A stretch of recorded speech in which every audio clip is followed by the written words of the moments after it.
62. We must not, however, confuse such use by a master of his pupilless body with the mediumship which we have so often characterized as objectionable. For example, there have been some occasions on which one or other of our masters has spoken through our president, and it has been stated that on such occasions sometimes her very voice and manner, and even her features have been changed. But it must be remembered that in all such cases she has retained the fullest consciousness, and has known exactly who was speaking, and why. That is a condition so different from what is ordinarily understood by mediumship that it would be quite unfair to call it by the same name. There can be no objection to such use of a pupilless body, but it is only in the case of a very few pupils that the masters have ever done this. 63. When it happens, the presidentess consciousness is just as fully active in her physical brain as ever, but instead of directing her organs of speech herself, she listens while the master makes use of them. He formulates the sentences in his own brain, and then transfers them to hers. While this is being done, she can use her own brain power, as it were passively, to listen, to understand, and to admire. But I conceive that it would hardly be possible for her at absolutely the same moment to compose a sentence upon some quite different subject. I suppose that the highest form of spiritualistic control may more or less approximate to this, but probably very rarely, and hardly ever completely. 64. The influence of a master is so powerful that it may well shine through to almost any extent, and any one of the audience who is really impressible might be conscious of his presence even to the extent of seeing his features, or hearing his voice, instead of those of his pupil. It is not very probable that any actual physical change takes place, such as would be visible to non-sensitive spectators. In spiritualism I have indeed seen cases in which the medium's voice and manner, and even his very features, were actually physically entirely changed. But that always means a complete suppression of his ego by the entity speaking through him, and this would be quite foreign to the system of training adopted by our masters. 65. There is yet a third stage of even more intimate union, when the pupil becomes what is called the son of the master. This is accorded only after the master has had considerable experience of the man, as an accepted pupil, when he is quite certain that nothing can arise in the mind or astral body of the pupil which will ever need to be shut off. For that is perhaps the principal difference which can be readily explained on the physical plane, between the position of the accepted disciple and of the son, that the accepted disciple, though truly a part of the master's consciousness, can still be shut off when it seems desirable, whereas the son is drawn into a union so close and so sacred that even the power of the master cannot undo what has been done to the extent of separating these consciousnesses even for a moment. 66. These then are the three stages of the relation of a pupil to his master. First, the probationary period, during which he is not in any real sense a pupil at all. Second, the period of accepted discipleship. Third, the period of sonship. It must be clearly understood that these relations have nothing whatever to do with initiations or steps on the path, which belong to an entirely different category, and are tokens of the man's relation not to his master, but to the great white brotherhood, and to its august head. One may find a not inapt symbol of these respective relationships in the position in which an undergraduate stands with regard to the head of his college, and to the university as a whole. The university as such requires the man to pass certain examinations, and the precise methods in which he prepares himself for this are, comparatively speaking, matters of indifference to it. It is the university, and not the head of the college, that arranges the examination, and confers the various degrees. The work of the head of the college is simply to see that the candidate is duly prepared. In the process of such preparation he may, as a private gentleman, enter into whatever social or other relations he may think proper with his pupil, but all that is not the business of the university. 67. just in the same way the Great White Brotherhood has nothing to do with the relations between the master and his pupil. That is a matter solely for the private consideration of the master himself. Whenever the master considers that the pupil is fit for the first initiation, he gives notice of that fact, and presents him for it, and the brotherhood asks only whether he is ready for the initiation, and not what is the relationship between him and any master. At the same time, it is true that a candidate for initiation must be proposed and seconded by 2 of the higher members of the brotherhood, that is to say, by 2 who have reached the level of adeptship, and it is certain that the master would not propose a man for the tests of initiation, unless he had with regard to him the certainty of his fitness, which could only come from such close identification with his consciousness, as that of which I have already spoken. 68.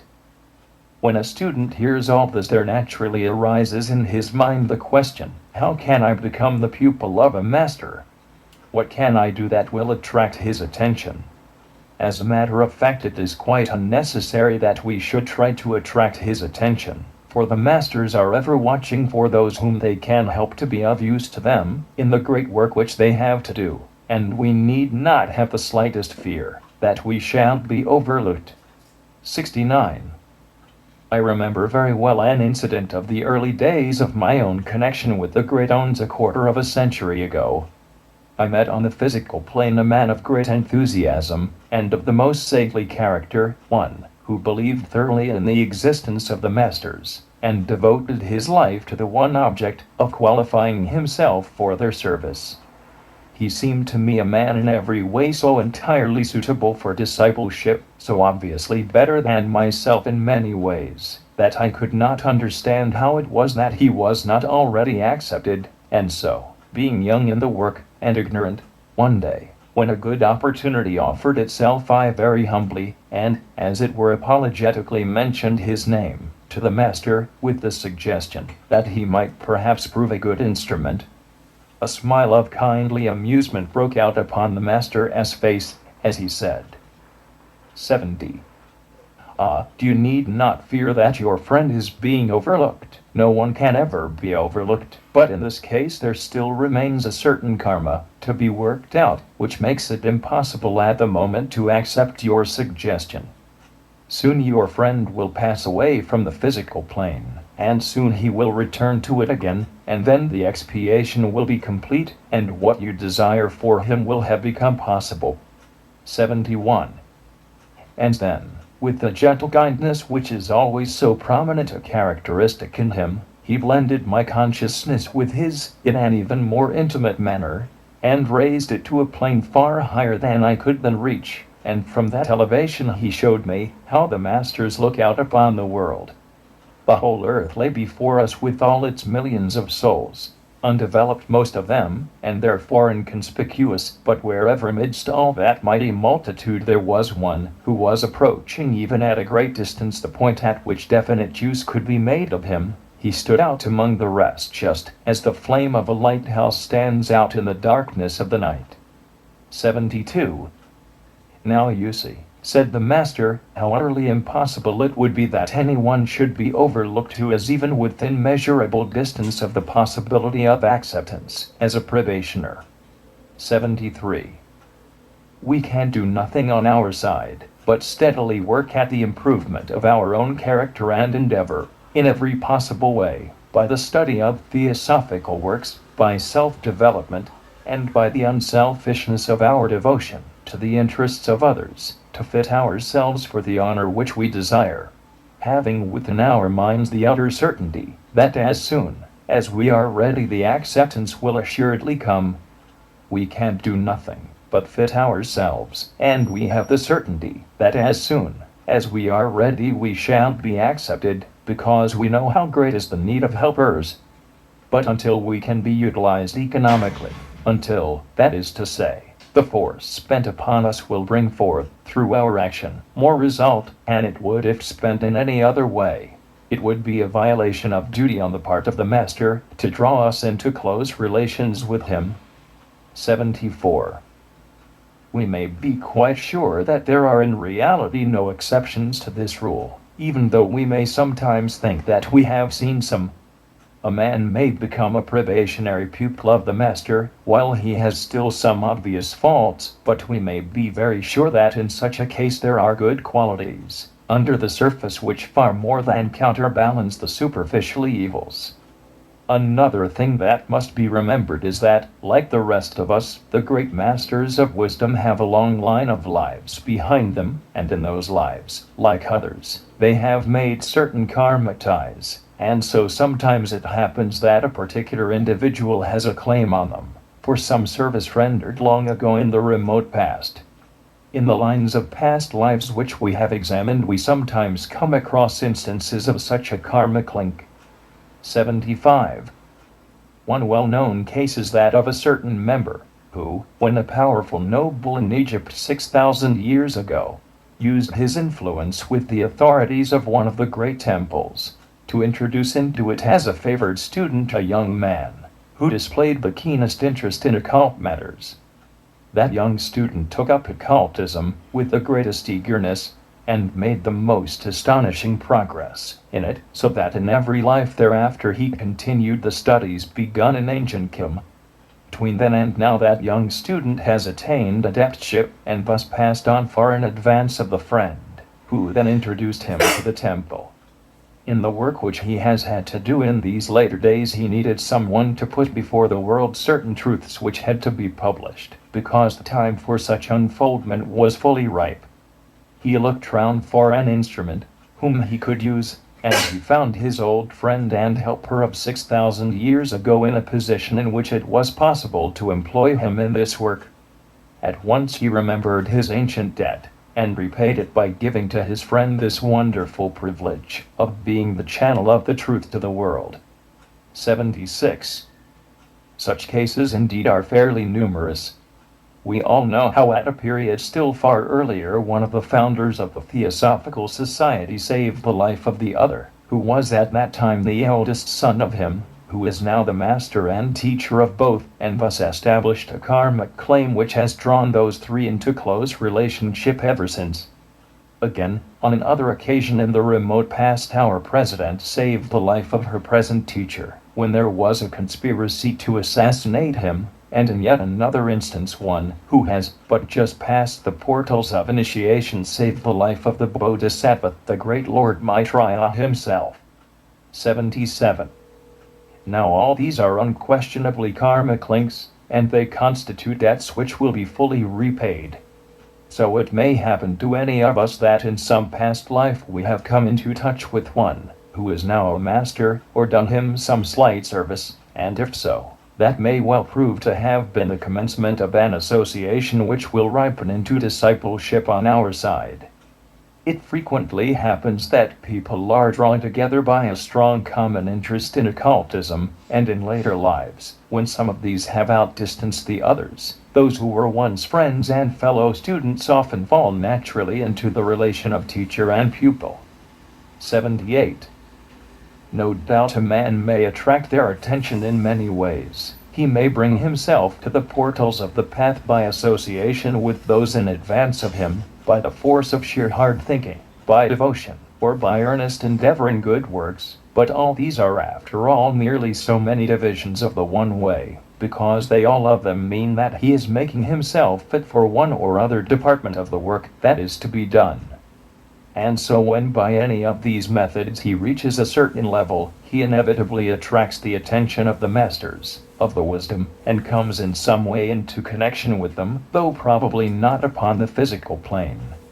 The master's usual plan is that he is brought into connection with one or other of their more prominent pupils, and this is very much the safest way, since it is impossible for any ordinary person to assure himself of the good faith of astral communications.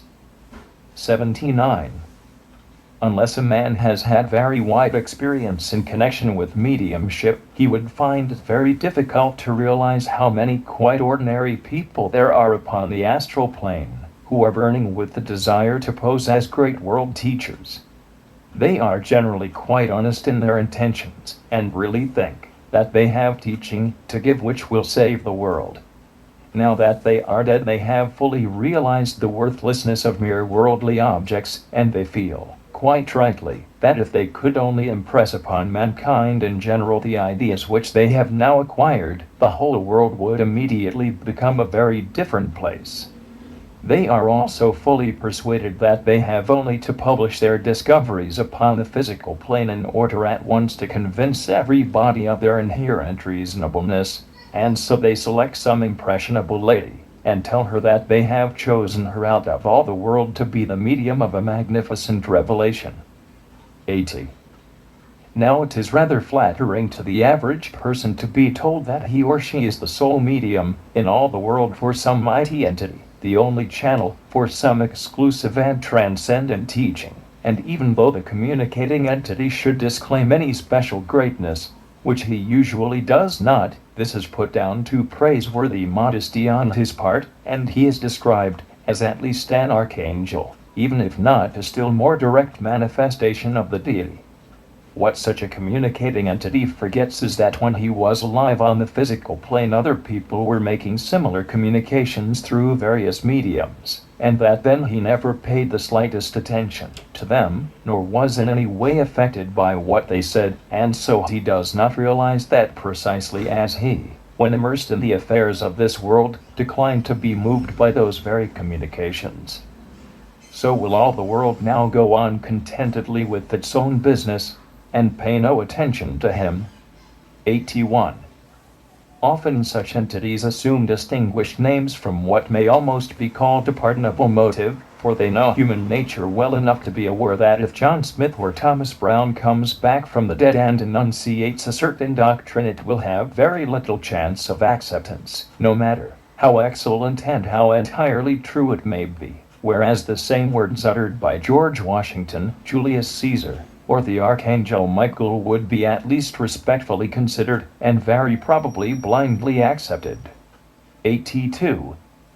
Any man functioning on the astral plane has a certain amount of insight into the thoughts and feelings of those with whom he is dealing, and therefore it is not wonderful that when such people come into contact with the Theosophists, and see their minds to be full of reverence for the masters of wisdom, they should sometimes personate those very masters of wisdom in order to command more ready acceptance for whatever ideas they wish to promulgate.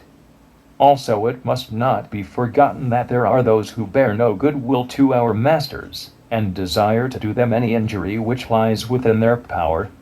They cannot, of course, harm them directly, and therefore they sometimes try to do so through the pupils whom they love.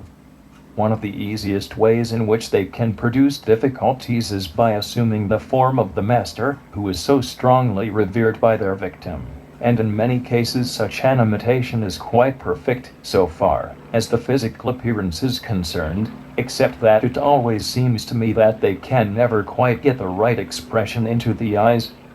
One who has developed the sight of the higher planes cannot be thus deluded, as it is quite impossible for any of these entities to imitate the causal body of the master. 83. Most assuredly we shall do well to heed diligently the wise precept in the voice of the silence, seek not thy guru, in those Mayavic regions. Accept no teaching from some self-appointed preceptor on the astral plane, but receive all communications and advice which come thence precisely, as you would receive similar advice or remarks made by a stranger on the physical plane. Take them for what they are worth, and accept the advice, or reject it as your own conscience dictates, without paying attention to its alleged source. Seek rather for teaching which satisfies the intellect, and apply the test of intellect and conscience to any claims which are put forward. 84. Let it never be forgotten that ours are not the only lines. The two masters who are most intimately associated with the work of the Theosophical Society represent two different ways or methods of teaching, but there are others besides these. All schools of the higher teaching give a preliminary training to purify the character, but the particular teachings given and practices recommended differ according to the type of the teacher. But all teachers who belong to the Great White Lodge insist upon the attainment of the highest only by means of the path of holiness, and the quenching of desire by conquering it, and not by gratifying it. 85. The pupil will be employed by his master in many different ways. Some are set to take up the lines of work indicated in the book Invisible Helpers, others are employed specifically in assisting the masters personally in some piece of work which they happen to have undertaken. Some are set astrally to deliver lectures to audiences of less developed souls, or to help and teach others, who are free temporarily during sleep, or are permanently after death denizens of the astral world. When a pupil falls asleep at night, he usually reports himself to his master, and he is then told if there is any definite piece of work which he can do. If there happens to be nothing special, he will take up his usual nocturnal work, whatever that may be. Every invisible helper acquires a number of regular cases or patients who are put under his charge just exactly as are those of a doctor on the physical plane, and whenever there is no unusual work for him to do, he simply goes on his ordinary rounds, visits these cases, and does his best for them, so that he has always plenty of work of this kind to fill up his time when he is not especially needed, as for some sudden catastrophe which throws out a large number of souls simultaneously into the astral plane, in a condition of terror. Most of such training in astral work as the pupils needs is usually given by one of the older pupils of the master. 86. If it is necessary that the pupil should undertake any special system of psychic development on the physical plane, the master will indicate it to him either directly or through one of his recognized pupils. What is prescribed in this way differs according to the character and need of the pupil, and it is usually best for us to wait until we are definitely told before attempting any practices of this kind. Even when we are told of them, it is best that we should keep them to ourselves and not discuss them with others, as it is more than probable that they would be unsuited to anyone else. Here in India, among the hosts of minor teachers, each man has his own methods, the difference depending partly on the different schools of philosophy to which they belong, and partly upon their different ways of looking at the same thing. But whatever their methods are, they usually keep them very secret in order to avoid the responsibility of their being wrongly used. 87. The harm that may be done by the indiscriminate publication of any of these half-physical systems has been very clearly exemplified in America, where a book by an Indian teacher has obtained a large circulation. This teacher guardedly mentioned certain practices, prefacing his teaching with a carefully expressed warning as to the necessity of preparation by the training of character. But nevertheless, what he has written has caused a great deal of suffering, because people have uniformly disregarded his warning as to training, and have recklessly tried to carry out the practices which he described. In a tour a few years ago in that country, I met quite a number of people who, through attempting to follow his directions, had made themselves physical wrecks. Some had become insane, some were subject to fits, and others had fallen under the spell of various obsessing entities. In order that such practices as these may be attempted with safety, it is absolutely necessary that they be undertaken, as they always are undertaken in India, in the actual presence of a teacher, who watches the results and at once interferes when he sees that anything is going wrong. Indeed, in this country it is usual for the pupil to remain in physical proximity to his teacher, because here people understand what I mentioned some time ago, that the first and greatest work which a teacher has to do is to attune the aura of the pupil to his own, to annul the effect of the ordinary disturbed conditions which prevail in the world, to show him how to abandon all that, and to live in a world of absolute calm. One of our own masters said in one of the earlier letters, "Come out of your world into ours," and this of course refers not to a place, but to a condition of mind. 88. Remember that everyone who meditates upon the master makes a definite link with him, which shows itself to clairvoyant vision as a kind of line of light. The master always subconsciously feels the impinging of such a line, and sends out along it in response a steady stream of magnetism which continues to play long after the meditation is over. The regular practice of such meditation and concentration is of the utmost help to the aspirant, and the regularity is one of the most important factors in producing the result. It should be undertaken daily at the same hour, and we should steadily persevere with it, even though no obvious effect may be produced. When no effect appears, we must be especially careful to avoid depression, because depression makes it more difficult for a master's influence to act upon us, and it also shows that we are thinking more of ourselves than of the master. 89. 90. The path of progress. 91. When we state the great truth that all evolution came forth from the divine, and that we ourselves are but sparks of the divine flame, and one day, to be reunited to it, people often ask us two not unnatural questions. First they say, why should the divine being have sent us forth, since after all we are part of him, and so were divine from the beginning? Why in fact did the Logos manifest himself in matter at all, seeing that he was perfect and glorious and all-wise in the beginning? Secondly, if we emanate from the divine spirit, why were we sent forth into wickedness? And how can man, coming forth from so pure a source, enter into such degradation, as we constantly see around us? Since these questions recur so often, it is worthwhile for us to consider how they may be answered. 92. Why the Logos manifested himself is scarcely our business. It is enough for us to know that he has chosen to do so, that we are part of his scheme, and that it is therefore our duty to try to understand that scheme so far as we can, and to adapt ourselves to it. But if there be any who desire to speculate upon this mystery, perhaps no better suggestion can be found for them than that which was given by the Gnostic doctors. 93. God is love, but love itself cannot be perfect unless it has those upon whom it can be lavished, and by whom it can be returned. Therefore he put forth of himself into matter, and he limited his glory, in order that through this natural and slow process of evolution we might come into being, and we enter according to his will are to develop until we reach even his own level, and then the very love of God itself will become more perfect, because it will then be lavished on those, his own children, who will fully understand and return it. And so his great scheme will be realized and his will be done. 94. As to the further consideration, why the emanation should have taken place in this particular way, that again is not our affair, for we are concerned only with the facts of evolution, not the reasons for it. Yet there seems little difficulty in at least indicating the lines along which an answer may be found.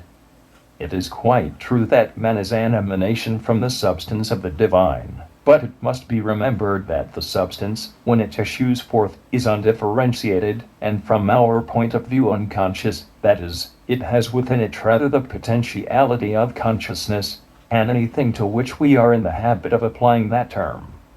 95. In its descent into matter it is simply gathering round it the matter of the different planes through which it passes, and it is not until, having reached the lowest point of its evolution, in the mineral kingdom, it turns upwards and begins its return to the level whence it came, that it commences to develop that we call consciousness at all. It is for that reason that man began first of all to unfold his consciousness on the physical plane, and it is only after fully attaining that he begins to be conscious upon the astral and mental planes in turn. 96. No doubt God might have made man perfect and obedient to the law by one act of his will, but is it not obvious that such a man would have been a mere automaton, that the will working in him would have been God's will, not his own? What the Logos desired was to call into existence, from his own substance, those who should be like unto him in power and glory, absolutely free to choose and yet absolutely certain to choose the right, and not the wrong. Because in addition to perfect power they would have perfect knowledge, and perfect love. 97. It is not easy to imagine any other way in which this result could be achieved, but that which has been adopted, the plan of leaving man free, and therefore capable of making mistakes.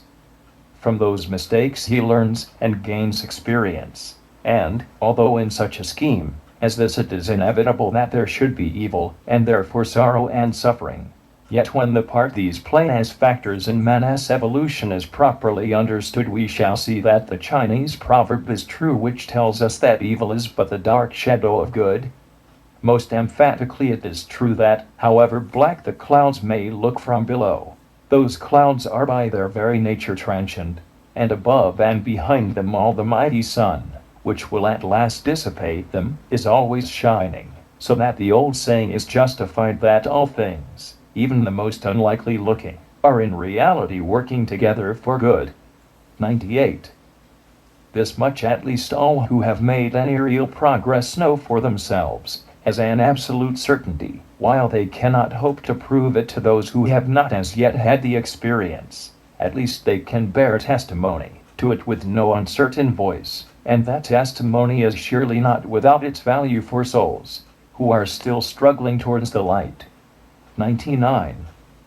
As to the second question, we may fairly point out that it assumes too much. It is not true to say that we are sent forth into wickedness and degradation. In fact, strictly speaking, we are not sent forth at all. What happens is something quite different. The Logos pours forth into manifestation the stream of force which we may describe as part of himself, or of his vesture. This stream contains in potentiality the vast hosts of monads, each of which, when fully developed, may itself become a Logos. But for such development it is necessary that it should manifest itself through matter of various grades, that the individuality should very slowly and gradually be built up, and then that certain latent qualities should be brought out. This is the process of evolution, and all the great laws of the universe are arranged to facilitate this process. In its earlier stages the manifestation of the monad is entirely controlled by these laws, not having yet developed any sort of individuality or soul of its own. 100. But there comes a stage in which individuality is attained, and will is beginning to be developed. The plan of the Logos is to allow a man a certain amount of freedom, at first a very small amount, in the use of this dawning will, and naturally enough by the law of averages this primitive individual uses his will about as often wrongly as rightly, although he has almost always teachers belonging to earlier evolutions who tell him the way in which he should walk. When he uses his will wrongly, that is to say, in a direction opposed to the current of evolution, the mechanical working of nature as laws brings suffering as the result of such action. Since this happens over and over again, the primitive ego at last learns by experience that he must obey the wiser teaching given to him, and as soon as the determination to do so has become actually a part of himself, a wider field of freedom of action opens before him. 101. In this new field in turn he is sure to act wrongly sometimes as well as rightly, so that the same process is repeated again and again, always involving suffering, where mistakes have been made. Whatever of wickedness and degradation may exist is always the result of the action of men who have used their free will wrongly, and are in process of learning how to use it rightly, and as soon as that lesson shall have been universally learned, all these evil effects will pass away. It is therefore obvious that whatever of evil exists in the world is entirely the doing of its inhabitants, and is in its nature temporary. However terrible and deeply rooted it may seem to us, it cannot possibly be permanent, for it is of the essence of things that it must pass away when its causes are removed. For its existence while it lasts we must blame, not the great first cause, but ourselves, because we are failing to carry out his plan. 102. We often exhort people to follow the higher course rather than the lower, but I think that the truth is that man always follows the highest about which he is really certain. The difficulty is that in so many cases the higher teaching seems vague and unreal to many people, and so, although they profess to believe it, and really think that they do believe it, when it comes to the point of action they find it too vague to trust their lives to it. 103. For example, many people who think themselves religious are yet to be found seeking position and wealth. That attitude would be entirely reasonable if they were materialists, and if they did not pretend to believe in anything higher. But when we find a religious man devoted to the pursuit of worldly objects, there is clearly something wrong, something illogical. The fact is that he does not really believe in his religion. He is not thoroughly convinced of its truth, for if he were, he could not be following after other things. He is following that about which he is really sure, he is quite certain, without the slightest mental reservation, about the desirability of money and power. He knows that he wants these things, and he thinks he knows that if he gets them they will make him happy. Therefore he devotes all his energy and time to their acquisition, and we must remember that in doing that he is at least developing will and perseverance. 104. Now if you can in any way manage to make him as sure of the value of the higher things, as he is now about the value of pounds, shillings, and pence, he will at once turn that will and that perseverance to the service of the higher development, and he will seek after realities with just the same intensity that he is now devoting to the pursuit of shadows. This is precisely what the study of theosophy will do for him. A man who thoroughly understands theosophy knows that he is here for a certain purpose, and that it is most emphatically his business to devote himself entirely to the working out of that purpose. He realizes thoroughly that there are things worth doing, and aims worth pursuing, and he devotes himself to them with the same avidity which he previously displayed in following the acquisition of money or position. 105. But in order to do this it is not sufficient merely to be vaguely interested, merely to read a few books. The man must really believe it, must be thoroughly and utterly convinced of its truth. Now the only way in which this utter conviction can come to a man is by means of realizing some part of it, however small, for himself, and at first hand. Without going so far as that, of course, a man may be intellectually convinced of the truth of the doctrine, and may see that nothing else is logically possible, but there are very few of us who have the strength to act upon such a logical conviction about things entirely beyond our ken. For most of us it is really necessary that at least some small portion of the doctrine, some sample of it, as it were, should be definitely seen and known. 106. We who were the earlier students felt all this just as keenly as do the students of today. And when in those early days of 25 or 27 years ago we asked Madame Blavatsky whether it was in any way possible that we could verify any of these things for ourselves, she at once replied in the affirmative. She told us that if we chose to take the trouble to develop the requisite faculties, we might unquestionably experience for ourselves the truth of a great deal of the teaching. She warned us that the way was long and arduous, and that no one could tell beforehand how long it would take for a man to tread it. But on the other hand, she consoled us by saying that the end was absolutely certain, and that it was impossible that any man who started to reach it should fail to attain, though in many cases such attainment might lie, not in this life, but in some other in the future. 107. This was encouraging in one way, and yet somewhat daunting in another way, but at any rate a certain number of us took her at her word, and threw ourselves heart and soul into the endeavor to live the life which was prescribed for us, and to do the work that lay before us. The degrees of our success were very varied. But of all of those who made this effort, and persevered with it, I think I may say that there was not one who did not obtain some result, enough at any rate, to show him that what he had been told was true, and that if the progress which he made was smaller than he had hoped, the fault lay clearly with himself and not with the teachers. 108. There were those among us, however, who succeeded in verifying for ourselves a large number of the statements made by the masters, first of all only in a small way, with regard to ourselves, our vehicles, our possibilities, and with regard to the astral life which immediately surrounds us. Then later on, by long continued and more strenuous effort, we developed the faculties of the mental body, and began for the first time really to understand what had been written for us about the life of the heaven world. All this at first we had hopelessly misunderstood, because with the faculties then at our disposal we were actually incapable of comprehending it. By a strenuous further effort we reached the faculties of the causal body, and then the world of comparative realities began really to open before us. 109. We were able then to read the records of the part, and to see from them with absolute certainty how the great scheme of the Logos is slowly unfolding itself, and working itself out by means of successive births, under the guidance of the great laws of evolution and cause and effect. We could see clearly then that we were unquestionably ourselves a part of this great scheme, and therefore it followed that it was alike our duty, our advantage, our privilege, to throw ourselves into scheme and cooperate intelligently in its fulfillment.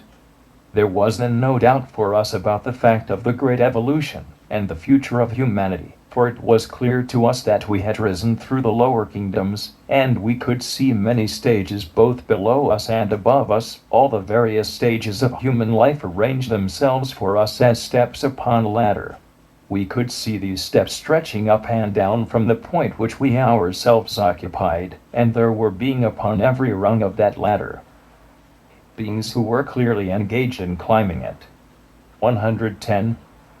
The masters who seemed to us to stand at its summit assured us that they were men like ourselves, and that they had passed through the stage where we were now standing.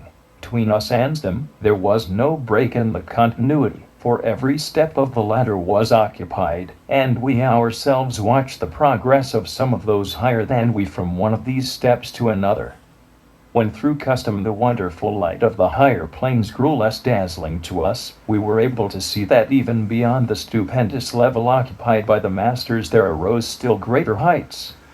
Above them stood Manas, Christs, Buddhas, Leadbeater, Great Davis, Dian Cho Hands, and many others of whom we can know nothing except that they exist, and that they, even at their ineffable elevation, form part of the same mighty chain. 111. The whole of the past lies before us. We know the halting places on the road, and the side paths that branch off from it, and therefore we are justified in our confidence that where these great ones now stand we also shall one day stand.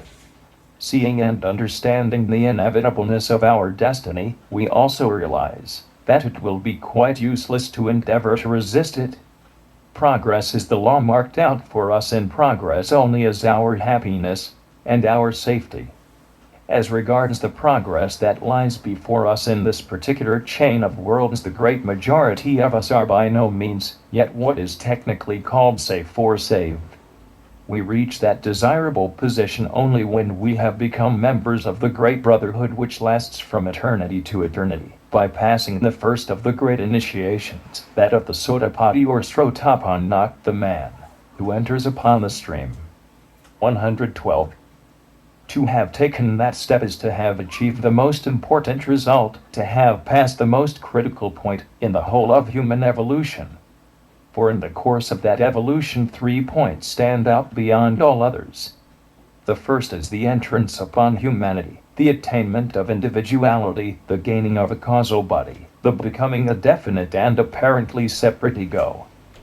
To gain this individuality was the aim of the animal evolution, and its development serves a very definite purpose.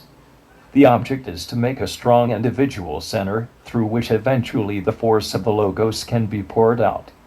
When this center is first formed it is only a baby ego, still but weak and uncertain. In order that it may become strong and definite it has to be fenced round by the intense selfishness of the savage. For many lives a strong wall of selfishness has to be maintained, in order that within it the center may grow more and more definite. 113.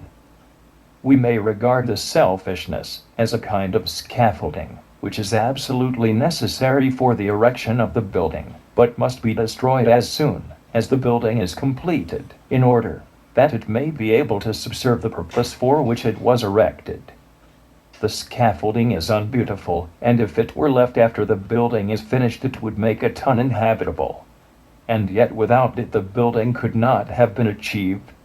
The object of the creation of the center is that through it the force of the logos should radiate out upon the world, and such radiation would be quite impossible if the selfishness persisted, and yet without that selfishness a strong center could never have been made. We see therefore that this most unlovely of qualities has its place in evolution. Now for us its work is over, and we ought to have got rid of it. But it is useless to be angry with the ordinary man for his selfishness, since it simply means that what was in the savage a necessary virtue is still persisting into the civilized condition. In point of fact, the selfish man is an anachronism, a survival of prehistoric savagery. He is hopelessly behind the times. 114. How then is such a man to make himself unselfish, to bring himself abreast of the advancing current of evolution? The methods adopted by nature to secure this end are many and various, but they are all fundamentally one. For what is necessary is that the man shall realize the unity of all, and often he does this by gradually enlarging the self of which he thinks. Instead of thinking of himself as the unit, he begins to regard the family as the unit for which he is working, and within its limits he gradually becomes unselfish. Presently he expands his ideas to include the tribe or clan to which he belongs, and he learns to be unselfish within its limits, while still absolutely selfish and even predatory to all who are outside it, whom he usually regards as natural enemies. Later on in his history he extends his ideas so as to include, in certain respects at least, the nation to which he belongs. 115. It is somewhere in the course of that stage of transition that the majority of humanity stand at the present moment. In almost all minor matters the ordinary man is still fighting for his family against the interests of all other families, but in a few wider matters he recognizes that his interests are identical with those of those other families, and so in those matters he develops what he calls patriotism and national feeling, but even in those matters he is still absolutely selfish as regards all those other families who happen to speak different languages and to be born in different climes. At some time in the future the average man will extend his ideas of self to include the whole of humanity, and then at last we may say that he has become by slow degrees unselfish. 116. While he is thus learning to take a wider view of his relation to others, he is also learning something with regard to himself. First he realizes that he is not his physical body, later that he is not his feelings, and further on still that he is not even his mind. This brings him eventually to the realization that he is the ego or soul, and still later on he realizes that even that ego is only apparently separate, and that there is in reality but one transcendent unity. 117. Thus the man treads the weary round of the 777 incarnations, a time of slow and painful progress, and of harrowing uncertainty, but at last after all those struggles the uncertainty ends with that plunge into the stream that makes the man safe forever, and so that is the second and still more important point in his evolution. But before he can take this step the man must have learned consciously to cooperate with nature. He must definitely have taken his own evolution in hand. The knowledge of the unity which makes him unselfish also makes him desire to be useful, for it gives him an incentive to study and to perfect himself, a reason for his actions, and a criterion by which he can judge the feelings and thoughts within him, and also the value of all with which he comes into contact. 118. How then must he begin this work of perfecting himself? Obviously he must first pull up the weeds, that is to say he must eliminate one by one the undesirable qualities which he finds in himself, then he must seek the good qualities and cultivate them. He must definitely set himself to practice helpfulness, even although at first he may be very clumsy in the unaccustomed work. The formation of character is very slow and tedious for him, for there are many forces arrayed against his efforts, forces which he himself has made in the past. He has for many years been yielding himself to the sway of certain undesirable qualities, and so they have gained a great momentum. 119. Take the case of such a vice as irritability, for example. He has in the past been in the habit of yielding himself to outbursts of anger, and every such outburst makes it more difficult for him to control himself on the next occasion. So a strong habit has been set up, a vast amount of energy moving in that direction has been accumulated. This is stored up, not in the ego, as an inherent quality, but in the permanent astral atom. And when he realizes the inadvisability of anger and sets himself against it, he has to meet the store of force which he himself has generated during many past lives. Naturally, he finds his task a difficult one, and he meets with many failures and discouragements, but the important thing for him to bear in mind is that however many times he may fail, victory is absolutely a scientific certainty, if only he will persevere. 120. However great the amount of force may be which he has stored up, it must be a finite amount, and every effort which he makes against it reduces it by just so much. But on his side there is a force which is infinite. If only his will is strong enough, he can go on, if necessary through many lives, steadily renewing the force for good with which he combats the evil, and behind him in that effort is the infinite force of the Logos himself, because that evolution is in accordance with his will. Until the man grasps the idea of unity, he has no adequate motive for undertaking the hard and distasteful work of character building. But when he has seen the necessity of this, the reason for trying is just as valid, even though he has failed 1,000 times, as it was in the beginning. No number of failures can daunt the man who understands the scheme, just because he knows that however great the struggle may be, the forces of infinity are on his side, and therefore in the end he cannot fail. 121.